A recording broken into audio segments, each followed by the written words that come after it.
काशीवासी, मैं आप सबका हृदय से अभिनंदन करता हूं कि आपने एक ऐसा देश को प्रतिनिधि दिया है जो न केवल आपके पूर्वजों के संकल्प की पूर्ति कर रहा है, बल्कि राष्ट्र मंदिर को भी वही भव्य स्वरूप देने का काम कर रहे हैं।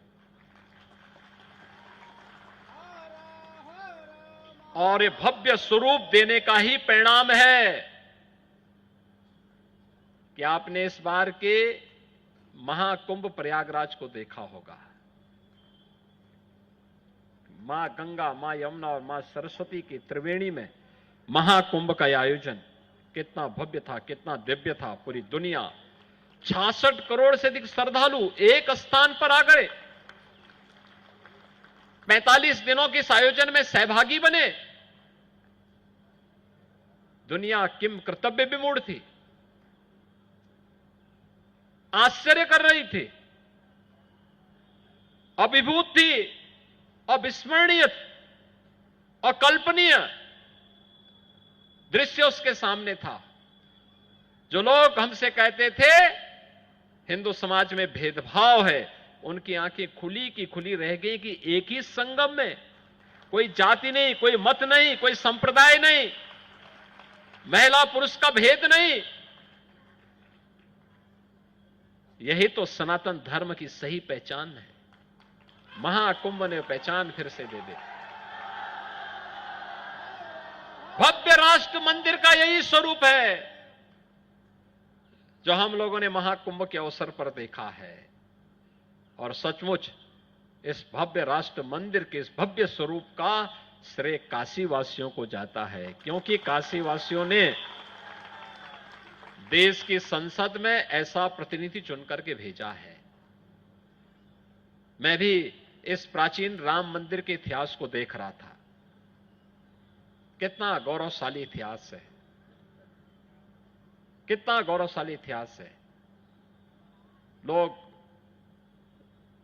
1 साल, 2 साल, 10 साल, 20 साल, 25 साल, 50 साल के गौरव पर, उपलब्धियों पर इठलाते हैं, गर्मी दिखाते हैं। और यहां 700, 725 वर्षों का इतिहास आपके सामने रखा हुआ ये प्राचीन राम मंदिर। आप याद करिए 1398 संवत में यहां पर जगतगुरु रामानंदाचार्य जी के प्रथम शिष्य अनंताचार्य जी महाराज के द्वारा यहां पर इस मंदिर के जीर्णोद्धार के कार्यक्रम के साथ उन्होंने इस राम मंदिर के कार्यक्रम को यहां पर स्थापित किया। ये 2082 हमारा संवत चल रहा है, यानी 700 वर्षों के एक लंबे इतिहास के कालखंड के साथ हम जुड़ रहे हैं। विदेशी आक्रांता अगर छेड़े हैं तो इसका मतलब कुछ तो रहा होगा, कुछ तो रहा होगा।